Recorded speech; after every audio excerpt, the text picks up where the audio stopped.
Hey everybody, welcome into Fox and Friends. Happy Sunday. Hope you're doing well. It's a delicious morning around here. It's a delicious morning. Yeah, we always have tons of food, but more important, we have Anna Koyman on the couch. And Tucker Carlson, Clayton Morris. It's amazing. We've got some the big... love could not be... We got some big political news because Donald Trump firing back over this New York Times piece. We'll bring that to you in mere moments. But we want to bring you this. Dr. Ben Carson, former Republican candidate for president. He was been fighting back against the Never Trump camp and threw his hat behind Donald Trump almost immediately after dropping out of the presidential race. Doctor, nice to see you this morning. Good to see you, Dr. Carson. So nice to see you. The Never Trump people have said from the beginning Donald Trump is not conservative. He's not a traditional conservative. There's probably some truth in that. Now they're telling us that Mitt Romney and Mark Cuban might make good third-party candidates to run against Trump. Are they more conservative than Donald Trump? Is Mark Cuban more conservative than Donald Trump? I'm getting confused. Well, you know, there's a level of arrogance there that is almost incomprehensible. We have a system in place that allows the will of the people to be expressed. Now these people come along and say, the people don't know what they're talking about. Get them out of here. We're the ones who know who the nominee should be. And I hope people are taking note of that and who these people are. Well, Mark Cuban has said that he doesn't want to do it. In fact, it seems like the Never Trump people are having a hard time finding somebody who does want it. I want to get your thoughts. I mean, is it too late in the first place, and would it ensure that Hillary Clinton gets the White House? Well, of course it would fracture the party. And, you know, that's the goal of some of the people who would actually prefer to have Hillary in place because she's a known quantity. She's one of them. I think a lot of the people have recognized that there's a political class. It consists of both Democrats and Republicans and independents who believe that they are in control and they should maintain control and they have a right to be in control. And Thomas Jefferson said it best. He said, just before we turned into another form of government because we weren't paying attention and the government was growing and dominating, that the people would awaken. They would recognize what was going on. They would rise up.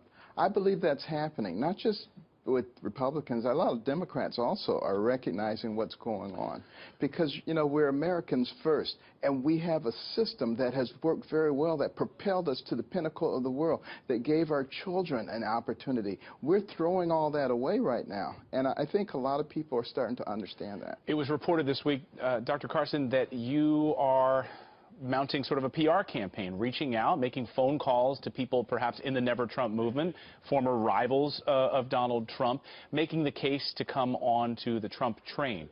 How are you making that case? What has been the response? Well, you know, I'm not just talking to former candidates. Talk to everybody about that. You know, there were certain people in the media who came out and said that I'm making a personal reach to this person or that person. That's their own interpretation. I've never said that. But I do have an open door policy and want to encourage that we all get together. I've actually advocated maybe all the candidates coming together in a room with Donald Trump, and let's talk about what we can do to fix this country and to help. And not how we destroy one person or another person. And the key thing that people have to recognize is we're at a point right now where we are deciding what kind of country we're going to be and what we're going to pass on to our children. Are we going to have a progressive movement that does things like confuse our children and tell them, you're not a boy, you're not a girl, it's what you feel like today. Come on, give me a break. You know, we're going completely off the rail. 30 years ago, if somebody had tried to describe today's America to you, you would have said, give me a break. There's no way that could ever happen in America. Now, it's happening at record speed. We've got to stop it. So, Dr. Carson, the New York Times, basically the media arm of the Hillary Clinton campaign, has been making the case for months that Donald Trump is a sexist. They have a new piece today making that case as well. What do you think of the piece, and as a Christian, are you comfortable with the way Donald Trump behaves with women? Well, you know, Donald Trump has elevated a lot of women in his organization much sooner than other people begin to recognize the value of women. So, as a Christian, what I do is not judge everybody. And that seems to be something that a lot of people have gotten into. I'm better than you are, you know, and you're, you know, give me a break. Let's just stop for a moment. And I'm talking to conservatives. and let's consider where we are as a nation and what we have to do. What your feelings are personally about a person is irrelevant. What we need to be talking about is your children and your grandchildren's future. Think about that, and you'll make the right choice. Doctor, here's what Donald Trump just tweeted moments ago in response to this New York Times article. He wrote this: "The failing New York Times wrote yet another hit piece on me. All are impressed with how nicely I have treated women. They found nothing a joke."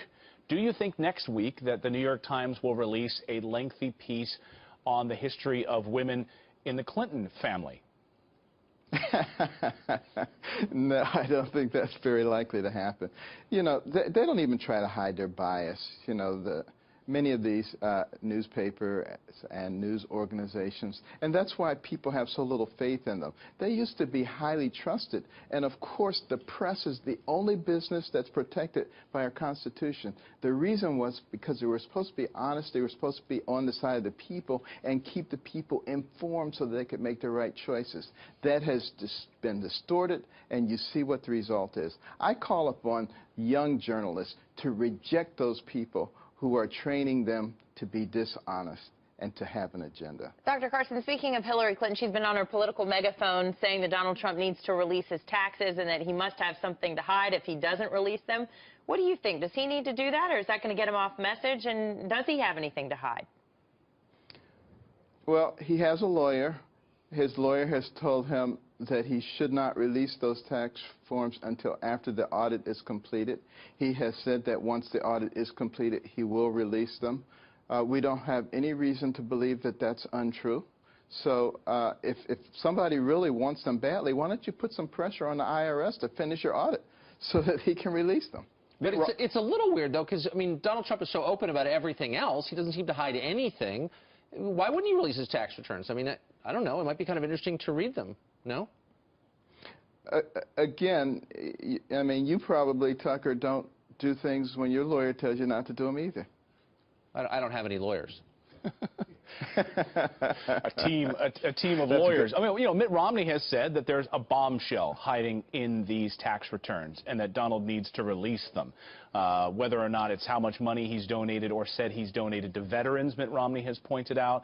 The list goes on and on. What do you say to that? Well, at this time in the political cycle, during the 2012 race, Mitt Romney had not released his. So, you know, I think that should be considered as well. Interesting. You know, maybe by the time we get to the point in the cycle where Romney released his, Trump will have released his. I didn't know that. That's an interesting fact. Dr. Ben Carson, thanks a lot for joining us this morning. My pleasure.